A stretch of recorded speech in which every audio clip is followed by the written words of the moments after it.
पिछले कुछ दिनों में बांग्लादेश में हिंदुओं के अगेंस्ट 200 से ज्यादा हमले हुए हैं और इसी दौरान 22 मंदिर तोड़े और जलाए गए हैं। इस्कॉन के संतों को भी बांग्लादेश में काफी टॉर्चर किया गया है। चिन्मय कृष्ण दास और उनके शिष्यों को अरेस्ट किया गया। 63 इस्कॉन मॉन्क्स जो इंडिया में एंट्री लेना चाह रहे थे विद प्रॉपर लीगल डॉक्यूमेंट्स, उन्हें बांग्लादेश इमिग्रेशन पुलिस ने बॉर्डर क्रॉस नहीं करने दिया।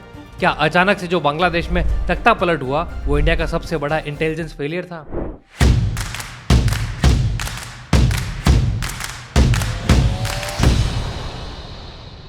बांग्लादेश में हिंसा का ये ताजा दौर थमने का नाम ही नहीं ले रहा। इस्कॉन के फॉलोअर्स और हिंदूज भी दहशत में जी रहे हैं। हिंदूज के धर्म परिवर्तन कराए जा रहे हैं। इसी सब के चलते बांग्लादेश में मंदिरों के बाहर सभी कार्यक्रम बंद कर दिए गए हैं। इस्कॉन के फॉलोअर ने बताया है कि मंदिर में पूजा अर्चना जारी है, लेकिन उसका दायरा बहुत सीमित हो गया है। उनका कहना है कि इस्कॉन फॉलोअर और जो भी संत है वो भगवे कपड़े पहनकर बाहर नहीं निकल सकते मंदिरों से। उन्हें सादे कपड़ों में निकलना पड़ता है, नहीं तो उन पर जानलेवा हमले किए जाते हैं।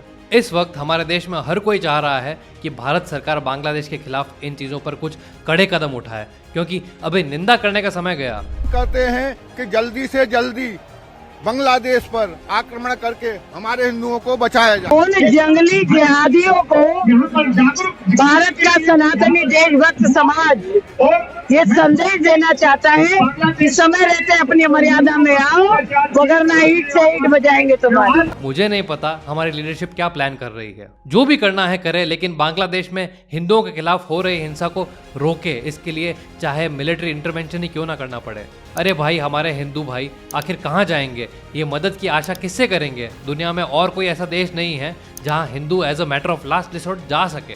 एग्जाम्पल तो सेट करना पड़ेगा। बांग्लादेश का अटॉर्नी जनरल इस्कॉन जैसी संस्था को बैन करने की पिटीशन डाल रहा है, क्योंकि उनके अकॉर्डिंग ये फंडामेंटल रिलीजियस ऑर्गेनाइजेशन है। ये ब्रह्मचारी मॉन्क्स इनके हिसाब से टेररिस्ट हैं, जो प्रसाद, खाना और मेडिसिन सबको बांटते हैं बिना किसी समुदाय को फेवर करते हुए। इस्कॉन ने जब बांग्लादेश में साइक्लोन आया था तब बिना किसी धार्मिक भेदभाव के इन्होंने पूरे बांग्लादेश में अनाज का डिस्ट्रीब्यूशन किया था निस्वार्थ। ये उसी इस्कॉन की बात कर रहे हैं जिसके पूरे वर्ल्ड में 850 से ज़्यादा टेम्पल्स हैं हर जगह। ये वो संस्था है जो अपने अक्षय पत्र प्रोग्राम के थ्रू 20 लाख से ज़्यादा बच्चों को फ्री में खाना खिलाती है। ये पूरे वर्ल्ड में योगा, पीस, मेडिटेशन और वैदिक फिलॉसफी को प्रमोट करते हैं। बांग्लादेश में एक इस्कॉन संत चिन्मय दास और उनके साथियों को अरेस्ट किया गया। उस संत की गलती सिर्फ इतनी थी कि बांग्लादेश में हिंदूज जो माइनॉरिटीज में हैं, उन्होंने उनकी सिक्योरिटी की बात करी, जिनको मारा जा रहा था और धर्म परिवर्तन कराया जा रहा था। इस संत पर सेडिशन यानी राजद्रोह का केस लगाकर उन्हें जेल में डाल दिया गया और बेल की अर्जी जब लगाई तो उसको खारिज कर दिया गया। और जब अदालत में चिन्मय दास पर केस की सुनवाई चल रही थी तो बाहर समर्थकों ने जमकर प्रदर्शन किया और उन पर पुलिस ने आंसू गैस के गोले दागे और लाठीचार्ज भी किया। इस्कॉन संस्था के साथ ये टेररिस्ट वाला सलूक कर रहे हैं। बांग्लादेश में हिंदुओं के साथ जो हो रहा है उसकी गूंज ब्रिटेन के पार्लियामेंट में भी सुनाई दे रही है। Since the fall of the previous government in August of this year, Bangladesh has seen more than 2,000 incidents of violence, most of which have been targeted against the minority Hindu community. ये कहानी शुरू होती है अगस्त 2024 में, जब बांग्लादेश में सत्ता पलट हुआ। लगभग 4 महीने पहले जब बांग्लादेश में सत्ता बदली, तब से वो मुल्क स्थिर नहीं हो पाया है।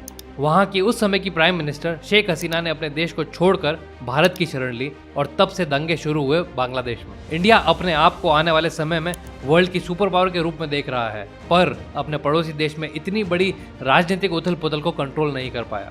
इसमें शेख हसीना के विरोधियों ने उन सभी लोगों के साथ बर्बरता की जो हसीना से किसी भी रूप से जुड़े हुए थे। इन्हीं सब के बीच बांग्लादेश में रहने वाले हिंदू माइनॉरिटी के साथ भी आए दिन मारपीट, रेप और मर्डर्स की खबरें आई। चिन्मय दास पर वहां के नेशनल फ्लैग के इंसल्ट करने का भी आरोप लगा है। इल्जाम यह है कि चिन्मय दास और उनके सहयोगियों ने चटगांव में आयोजित रैली में बांग्लादेश के फ्लैग से ऊपर भगवा झंडा लहरा दिया 25 नवंबर 2024 को, और चिन्मय दास को पुलिस ने अरेस्ट कर लिया। बस इतने में सीधा देशद्रोह। बांग्लादेशी गवर्नमेंट के लिए जो लोग वहाँ के पार्लियामेंट में दंगे कर रहे हैं वो तो उनके लिए रेवोल्यूशनरीज हुए। फादर ऑफ बांग्लादेश शेख मुजीबुर रहमान का पुतला जलाया गया और उनकी मूर्तियां तोड़ी गई, और इन चीज़ों को सिर्फ वहाँ के लोगों का फ्रस्ट्रेशन बयां करने का तरीका बताया गया। लेकिन एक भगवा झंडा क्या लहरा दिया, सीधा देशद्रोह। दोस्तों, ये कैसी आयरनी है। और जब एक इंटरव्यू में मोहम्मद यूनिस से पूछा गया कि हिंदूज के अगेंस्ट क्यों इतनी वायलेंस फैल रही है बांग्लादेश में, तो उनका कहना था कि ऐसा कुछ भी नहीं है, ये सिर्फ इंडिया एक प्रोपेगेंडा फैला रहा है। There's one question that I had asked you which you had not answered, sir, because we are getting reports of temples being attacked, of religious minorities being targeted in Bangladesh. Yeah, this is again something Hasina feeds you so that you can get attracted to us in a negative way. दोस्तों मुझे लगता है 1971 में जब इंदिरा गांधी ने waste Pakistan में Indian army को भेजकर वहां की आवाम पर होते जुल्म से बचाया था, उसी तरह अगर बांग्लादेश अब टाइम से अपनी हरकतों से बाज नहीं आया तो वैसा ही ठोस कदम हमारी सरकार को उठाना चाहिए। उस समय 1 करोड़ से ज़्यादा रिफ्यूजी इंडिया में आए, तब भारत सरकार ने रिलीफ कैंप लगाया था बांग्लादेशी हिंदू मुसलमान दोनों के लिए। हम दुनिया की चौथी सबसे बड़ी मिलिट्री ताकत हैं। क्या एक बांग्लादेश जैसा छोटा सा देश हिंदू माइनॉरिटीज़ को परेशान करके इंडिया को चैलेंज कर सकता है? जैसे इजराइल डंके की चोट पर सारे दुनिया के ज्यूज़ को लॉ ऑफ रिटर्न के चलते अपना सकता है, तो क्या हमारा देश जो हिंदू मेजोरिटी में है अपने हिंदू भाइयों के लिए ऐसा कुछ नहीं कर सकता? आज के टाइम की जो सुपर पावर कंट्रीज़ है जैसे यूएसए या रशिया, क्या वो अपने पड़ोस में ऐसा कुछ कभी होने देते जो उनके रीजन्स कॉन्स्टेबल कर सके? क्योंकि आज हिंदुस्तान के चारों तरफ देखो तो अस्थिर देशों की फौज खड़ी दिखती है, जैसे पाकिस्तान, बांग्लादेश, अफगानिस्तान, म्यांमार, नेपाल और श्रीलंका भी। अगर इंडिया को एशिया और वर्ल्ड में सुपर पावर बनना है तो सबसे पहले अपने पड़ोस में स्टेबिलिटी एंड पीस को इंश्योर करना पड़ेगा, पर यहाँ परिस्थितियाँ कुछ और ही बयां कर रही है। इट्स हाई टाइम कि इंडियन गवर्नमेंट वहाँ के हिंदूज की सिक्योरिटी के लिए बांग्लादेशी गवर्नमेंट को प्रेशराइज करे, चाहे वो मिलिट्री इंटरवेंशन से करे, इकोनॉमिक सैंक्शन या वर्ल्ड कम्युनिटी के प्रेशर से ही हो।